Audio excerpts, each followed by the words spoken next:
70 साल पहले बाबा साहब ने अपना बिगुल बजाया था उस मेरठ की धरती पे आज पुनः बाबा साहब द्वारा दिए गए संदेशों के आधार पर एक बौद्ध क्रांति होने जा रही है। देश विदेश से भारी संख्या में भिक्षुगण और बाबा साहब का परिवार इस कार्यक्रम में मुख्य रूप से जो है अतिथि है। कार्यक्रम के बाद बाबा साहब द्वारा ली गई दीक्षा भूमि पर 22 प्रतिज्ञाएं भी होंगी और लोगों का आह्वान किया जाएगा। जो मुट्ठी भर लोग इस धर्म को जो है नेस्तनाबूद करने में लगे थे, सबसे पहले आने वाला समय होगा कि वो बौद्ध धर्म का झंडा लेकर सबसे आगे दिखाई देंगे। उसको समय आने में बहुत ज़्यादा समय नहीं है।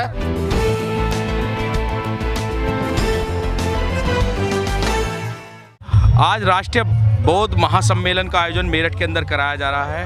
आप इसके आयोजकों में शामिल हैं, क्या कहेंगे, क्या उद्देश्य है इस महासम्मेलन का? आज मेरठ की धरती पर बाबा साहब को आए 70 साल हो गए हैं और बाबा साहब डॉक्टर भीमराव अंबेडकर ने संविधान के आर्टिकल 51 में जो व्यवस्था की गई है, जिसमें आडंबर और अंधविश्वास के बारे में कहा गया है, उसको लेकर आज मेरठ की धरती पर यह राष्ट्रीय बौद्ध महासम्मेलन भैंसाली मैदान पर होने जा रहा है, जिसमें देश विदेश से भारी संख्या में भिक्षुगण और बाबा साहब का परिवार इस कार्यक्रम में मुख्य रूप से जो है अतिथि है।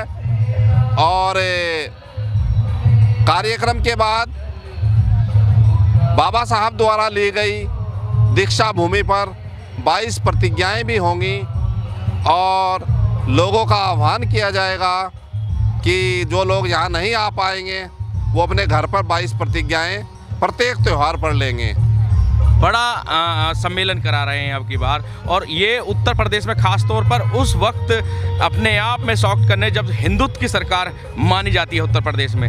तो क्या कहेंगे, इससे पहले जितने सम्मेलन हुए उनकी समीक्षा करी जाती है, अधिकारी मतलब एक तरह से अलर्ट मोड पर आ जाते हैं, लेकिन इतना बड़ा सम्मेलन वो भी मेरठ के अंदर होना अपने आप में कितना बड़ा इसे कामयाबी देख रहे हैं, खासकर बौद्धों से जुड़े होने के। ये ऐतिहासिक सम्मेलन जो है होने जा रहा है और पूरे देश में इस्लाम और क्रिश्चियनिटी के बाद बौद्ध धर्म का नंबर आता है और भारी संख्या में जो हैं बौद्ध अनुयायी हैं। ये एक वैज्ञानिक धर्म है और जब इस वैज्ञानिक धर्म जो है जिन देशों ने अपनाया है वो आज तरक्की कर गए।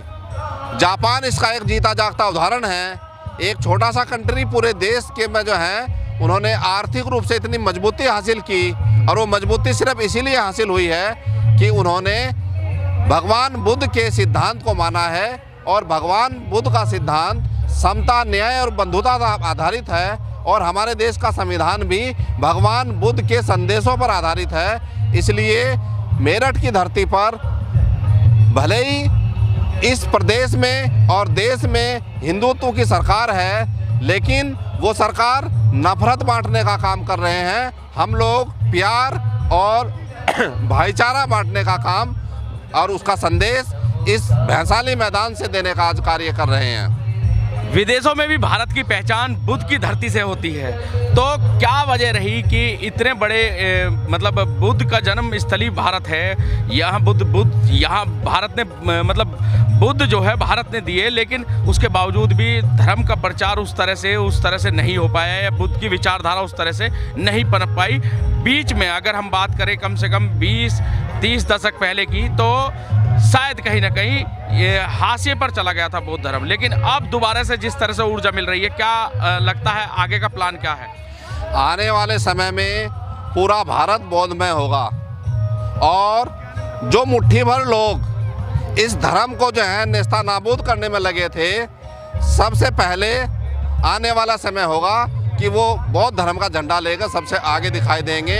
उसको समय आने में बहुत ज़्यादा समय नहीं है और बहुत शीघ्र ही, ये समझ लीजिए 10 से 15 साल, अधिकतम 10 से 15 साल के बीच में ही वो लोग जो इस धर्म के सबसे ज़्यादा विरोधी थे वो लोग जो हैं बौद्ध धर्म का जो है पचरंगा झंडा लेकर सबसे आगे होंगे। हिंदुत्व पर कितना बड़ा एक घात है ये अगर ऐसे तरह मानेंगे, क्योंकि अभी तक तो कहा जाता था कि हिंदुत्व हिंदुत्व हिंदुत्व और हिंदुत्ववादी सरकार, लेकिन एजेंडा जो है ये बिल्कुल अलग हटकर चला गया है। असल में हिंदुत्व जो है वो कोई धर्म नहीं है, वो कमज़ोर वर्गों को शोषण करने की राजनीति है और वो जितनी जल्दी ख़त्म हो जाए उतना ही जल्दी भारत जो है वो जापान की तरह विकसित राष्ट्र की दौड़ में जो शामिल हो जाएगा। हिंदू कोई धर्म नहीं है, वो तो एक शोषण करने की राजनीति है, वो वर्णवाद पर जो है आधारित है और वर्णवाद पर जो आधारित चीज़ें हैं उसमें छोटा बड़ा जो है वो व्यवस्था की गई है। बौद्ध धर्म ने सबको बराबरी की व्यवस्था दी है और यही एक ऐसी व्यवस्था है जिसमें पूरे देश दुनिया के लोग जो हैं इस कारवा को लेकर आगे बढ़ेंगे और ये आज आगाज है और आने वाले समय में और मजबूती के साथ ये कल्चरल जो है एक रिवोल्ट होने वाला है देश में और सांस्कृतिक जो भारत की पुरातन संस्कृति है वो पुनः स्थापित होने जा रही है। आज कितनी उम्मीद है, कितनी भीड़ आने की उम्मीद है? आज पूरा मेरठ जाम हो चुका है और पूरा भीड़ जो है यहाँ पहुँच रही है और धीरे धीरे करके पूरा जो है भैंसाली मैदान और आसपास का पूरा रोडवेज पूरा क्षेत्र जो है ये जो है लोगों से अट जाएगा और बहुत भारी संख्या में लोग बाग जो हैं पूरे देश से जो है यहाँ पहुँच रहे हैं और हज़ारों लोग तो कल ही पहुँच गए थे जो है। तो बड़े पैमाने पर ये महासम्मेलन होने जा रहा है? जी बिल्कुल, बहुत बड़े पैमाने पर महासम्मेलन होने जा रहा है और इसमें जो है एक संदेश है कि जिस धरती पर 70 साल पहले बाबा साहब ने अपना बिगुल बजाया था उस मेरठ की धरती पर आज पुनः बाबा साहब द्वारा दिए गए संदेशों के आधार पर एक बौद्ध क्रांति होने जा रही है। बहुत क्रांति होने जा रही है। बहुत बहुत धन्यवाद। इस वीडियो में कही गई सभी बातें वक्ता की अपनी राय है जिसकी पुष्टि हम या हमारा चैनल नेशन टाइम नहीं करता।